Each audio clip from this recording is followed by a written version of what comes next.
अस्सलामुअलैकुम वरहमतुल्लाहि वबरकातुहू। भाइयों, बुज़ुर्गों, दोस्तों, आज कर्नाटक में एक न्यूज़ बहुत तेज़ी से सर्कुलेट हो रही है।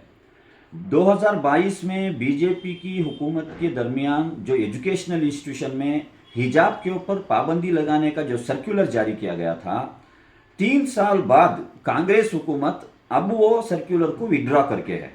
ये कोई कानून तो नहीं था, ये कोई एक्ट तो नहीं था। सर्कुलर विड्रॉ करने 3 साल कांग्रेस हुकूमत को लगे और आज ये क्रेडिट लेने के लिए बहुत सारे लोग सोशल मीडिया में आ रहे हैं, एफबी में आ रहे हैं, इंस्टा में आ रहे हैं।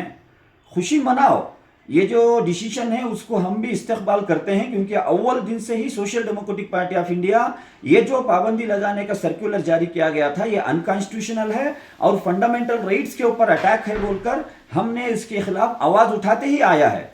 लेकिन मैं कुछ सवालात आपसे करना चाहता हूं। जो भी क्रेडिट लेना चाह रहे हैं, वो चाहे एमएलएस हो, मिनिस्टर्स हो या दिगर अहबाब हो, क्या पिछले 3 साल में 16,000 से ज्यादा मेरे कौम की बच्चियों को एग्जाम हॉल में उनके हिजाब के बिना पर उनको एग्जाम से महरूम रखा गया? क्या उनको इंसाफ मिल गया? क्या 3 साल में जितने भी लोग हिजाब के ऊपर आवाज उठाते हुए, ये जो इनजस्टिस के ऊपर आवाज उठाते हुए एहतजाज करे, उनके ऊपर झूठे मूठे केस दर्ज करे, क्या उनको इंसाफ मिल गया? दावणगेरे में भी बहुत सारे लोग हिजाब के इश्यू पर एहतजाज करने के बिना पर आज भी वो कोर्ट के चक्कर काट रहे हैं। क्या उनको इंसाफ मिल गया? क्या सुप्रीम कोर्ट में जो 5 बच्चियां मेरे उड़पी के एक केस को लेकर एक लंबी लीगल लड़ाई लड़े थे, क्या हिजाब का केस सुप्रीम कोर्ट में कर्नाटक हुकूमत के जरिए से विड्रॉ कर लिया गया? ये कुछ सवालात हैं, कड़वे सवालात हैं, मैं आपको करना चाह रहा हूं। खुशी मनाओ, लेकिन मेरी खुशी जब होगी कि 16,000 बच्चियों को दोबारा एग्जाम लिखने के लिए कर्नाटक की कांग्रेस हुकूमत कुछ स्पेशल इंतजाम करना होगा। और जितने भी झूठे मूठे केस डाले गए हैं हिजाब के इशू पर जो एहतजाज करने के बिना पर, उनके केसेस को विड्रॉ करने का भी एक डिसीजन कैबिनेट को लेना पड़ेगा।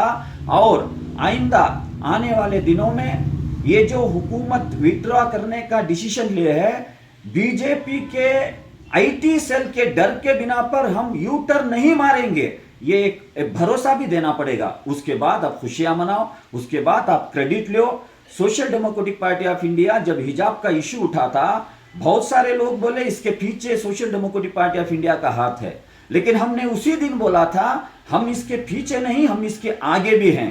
क्योंकि जो फंडामेंटल राइट्स के ऊपर अटैक चला था, जो कॉन्स्टिट्यूशनल राइट्स के ऊपर अटैक चला था, इसको हम कंडेम उस दिन भी करे थे, आइंदा भी करने वाले हैं। तो social democratic party of India का मानना यह है, जो भी चीजें मैं बताया हूं ये होने के बाद खुशी मनाओ।